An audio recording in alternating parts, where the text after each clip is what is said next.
గంజాయి వస్తుంది, జే బ్రాండ్ వస్తుంది, డ్రగ్స్ వస్తాయి. అవునా కాదా అని మిమ్మల్ని అడుగుతున్నా. మీకు ఉద్యోగం కావాలా, గంజాయి కావాలా? ఉద్యోగం కావాలా, గంజాయి కావాలా?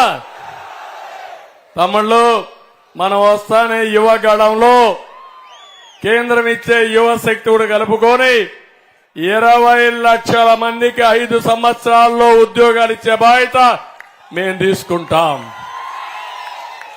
ప్రభుత్వ ఉద్యోగాలు ఇస్తాం, పెట్టుబడులు తీసుకొస్తాం. ఇప్పుడే శిరీష్ చెప్తా ఉంది, సార్ ఈ ప్రక్క ఎక్కడ ఇండస్ట్రీ రావడం లేదని. నేను అడుగుతున్నా, నేను ఒక ప్రణాళిక తయారు చేసుకున్నాను.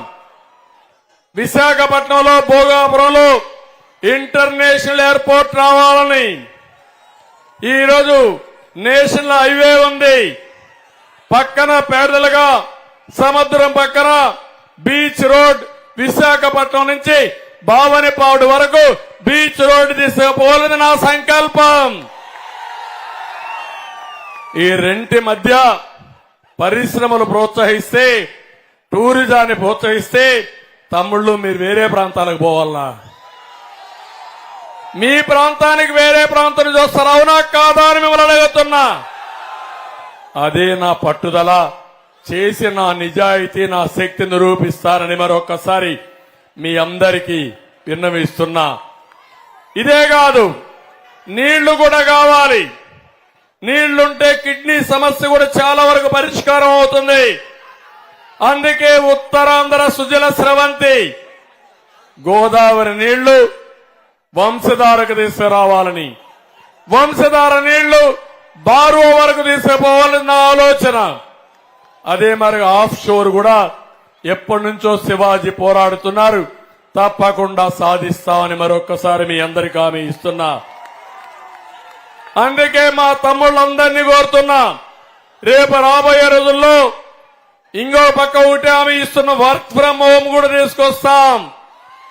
పలాసలో జీడిపప్పు గార్డెన్ లో కూర్చొని, కొబ్బరి చెట్ల మధ్య కూర్చొని, మీరు ప్రపంచంలో ఎక్కడికి పనిచేయాలన్నా పనిచేసే విధానానికి శ్రీకారం చుడతాం. మీ ఇంట్లోనే కూర్చొని పనిచేయచ్చు. కాదు బోరు కొట్టిందంటే వర్క్ స్టేషన్లు కడతాం పలాస మండలాల్లో.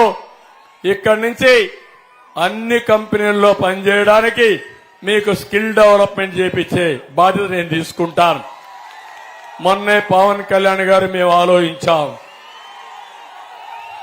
రాష్ట్రంలో జనాభా లెక్కలు తీస్తాం, బీసీ జనాభా కూడా తీయాలనుకున్నాం.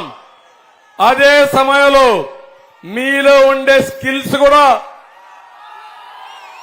ఒకసారి అనలైజ్ చేసి, మీరు ఒకే విషయం గుర్తుపెట్టుకోండి, మీ జీవితంలో ఏ విధంగా రాణించాలనుకుంటారో అలాంటి స్కిల్స్ మీకు ఇప్పించి, నాయకత్వాన్ని ఇచ్చి మిమ్మల్ని తయారు చేసే బాధ్యత నాదని మా యువతకు విజ్ఞప్తి చేస్తున్నా. ఏదైనా సాధ్యం కాదు. నేను కూడా ఒక సాధారణ కుటుంబంలోనే పుట్టాను తమ్ముళ్ళు. నేను ప్రాక్టీస్ చేశాను, ఈరోజు ముఖ్యమంత్రి అయ్యాను. ఐఏఎస్ ఆఫీసర్లకు అడ్మినిస్ట్రేషన్ నేర్పిస్తున్నాను. మీలో కూడా శక్తి ఉంది. మీకు కొంచెం హ్యాండ్ హోల్డింగ్ ఇస్తే, నేర్పిస్తే ఏదైనా చేయగలుగుతారని చెప్పి నేను మీకు తెలియజేస్తున్నా. నేను ఒకటే మిమ్మల్ని అందరినీ